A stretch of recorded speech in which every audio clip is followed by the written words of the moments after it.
welcome everyone. I'm your host Cece from Zil Fujoshi. Today we have our special guest with us. Today we have Kayleigh McKee. We are huge fans of her. I can't even. Thank you. And I'm already starting to fangirl, but like I'm a big fan of JJK. So Aww. I just wanted to put it. I'm so glad. I'm I'm a fan too. Like, it seems like everybody in your cast is a fan of JJK. Yeah. Oh yeah. Oh yeah. We all keep up to date. So without further ado, let's dive into the world of Kayleigh McKee. What was the most rewarding aspect of, or let's start like, what do you think is your greatest work as of right now? My greatest work? Right now. Interesting. I mean, either Jujutsu Kaisen or One Piece, in which, because I played a trans feminine character, that representation means a lot to me. But my life goal, when I, like, as a kid, my life goal was to be a part of something at Cartoon Network Studios. And I got to do that when I worked on Adventure Time Fiona and Cake. In fact, I got to do that right before those studios closed down. So, you know, bittersweet that other people are going to be able to have that opportunity. But Cartoon Network still exists. It's just been moved into WB Animation. But I will forever cherish that I got to be in the Cartoon Network Studios building and actually do work there with teams like that. So yeah. Thank you for sharing that. I really appreciate it. So, leading up to that question, like, would you say like that's your most rewarding, like the fact that you were able to do the Cartoon Network? Yeah. That or, you know, playing an anime shonen for tag with a katana. I loved Bleach, so. Oh, okay, which one was your favorite character? Toshiro Hitsugaya. Me too. Oh my Hell god. yeah. Oh my god. Did you watch did you read the whole manga, sir? I did not read the whole manga, no. I was mostly an anime watcher growing up. Okay. Just because I could get anime for mostly free, but the manga, you know, each issue I would have to hunt down, and I didn't have my own money at the time. I was a kid. So yeah. Fascinating. I also love Hitsugaya. What's the, on JJK, like, can you share like what drew you up to it for Yuta? What drew you into the character Yuta? So, honestly, I was a fan of Jujutsu Kaisen. I had watched the first season, and I had auditioned for some characters for the first season.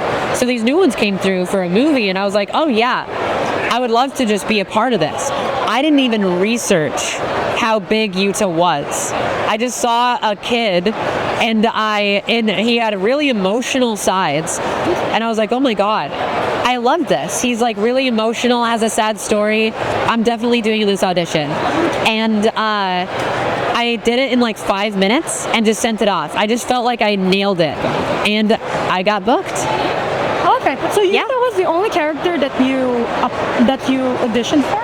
For the movie, yeah. Okay. For the first season, I also auditioned for Gojo. Oh, wow. Yeah. Wow. Yeah. You would have been great on it too. You think? I mean, I probably would have done something like this. So, KG does better though. Oh my god, I got you. I mean, I can kind of do a KG's version of Gojo. Like, you crying? Oh my god, I love that. You did that for me. yeah. Thank you. You know, like how big the JJK fan is. I'm pretty sure a lot of them has come up to you in this convention. Yeah. Can you share what is your most memorable fan meet moment so far?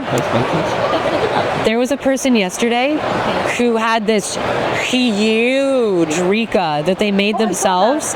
They're big and beefy and on a full harness. I was like, oh my god, I've seen people do Rikas, but this was the biggest and most detailed. Yep. It was so cool. yeah, I'm gonna remember that forever. And the funny thing is, he started walking in the floor probably around 10 o'clock in the morning. Oh my god, their back was so like hurt by the end of the day. They were standing there and I was just like, they weren't talking much. Their friend was talking for them and I was like, are you doing okay? And they're like, it just hurts. I'm like, Oh, I'm sorry. I offered my chair, but yeah. I did ask him if he was going to see you. So he's like, yeah. Yeah. You have such a big range. How do you stay creative through it all? How do I stay what? Creative. Through your research and all of the characters. Yeah. You do. How do you stay creative? I'm just always, I don't feel like I have to put too much effort into it. It just is like, I hear these sounds, these voices that I want to be able to emulate, like not just like fully do impressions, but I hear these qualities in people's voice and I'm like, ooh, I want to try that. I want to like take that and add it to something as a little spice. Yep.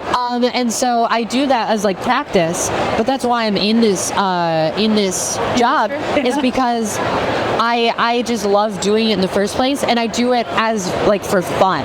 So I'm always practicing. I'm always looking for new things I can like sprinkle into voices. Yeah. Thank you for sharing that. Of course. I know that this is, I'm pretty sure you don't want to pick favorites, but I'm still going to ask it. Like, who do you think is the character that resonated most with you? It's probably Yuta or Kiku. Yeah, Yuta, because he had a kind of, obviously I didn't have a ghost that was like beating people to a pulp. But he had a similar story to me. I moved high schools where I didn't have any friends at the old school. I was seen as like a loner because all of my friends had either moved away or passed away. And then I moved to a new high school, made new friends, and they saw like in me like strengths in myself that I hadn't before, and it really helped me come out of my shell. So yeah. Going into that, Kiku, right? You said like it had a big impact on you also. How important is diversity and representation in your creative process? The way I look at it is this. Everybody says, if they can do the voice, they should be able to play the character. And fair. In a perfect world, I would love that.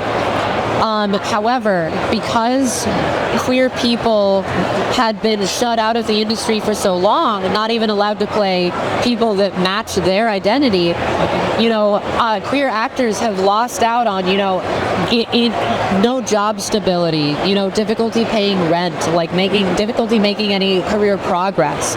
So I see at least making sure that queer roles are casted and like POC roles are cast representatively right now as making up ground and making sure that if you are celebrating these characters on screen, why are you not celebrating and supporting them monetarily behind the screen?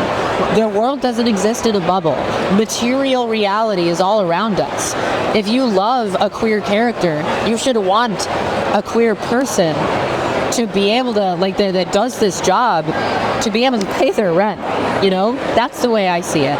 And that's why I advocate for representation. And it's not this woke pandering thing that everybody says. It's literally just that if we're telling these stories, the people who live these stories should have the money to live those stories. Okay. Thank you for sharing that. Yeah. I really appreciate it. A lot of our fan base are for Jushin, so I really appreciate you sharing. Yeah, of course. I know this is a big ask, and I know you're not supposed to pick a favorite, but do you have a favorite line in all of your characters? And if you could, can you please say it in character? I mean, right now, the one that I just keep thinking about every day, especially because I'm hanging out with Adam so often, is just, I will kill Yuji Itadori myself. I got you. Is there any future projects that you would like to share to the fans that you want to I'm doing some more with my YouTube channel. That's something that some videos will be coming out soon. And you can if you just type my name into YouTube, you'll find it. And yeah, doing memes in my characters' voices, doing D&D stuff, anime history videos. So yeah. Thank you for that. Of course. That's all my questions, Kayleigh. I really Awesome. appreciate your time. Of course. Thank you.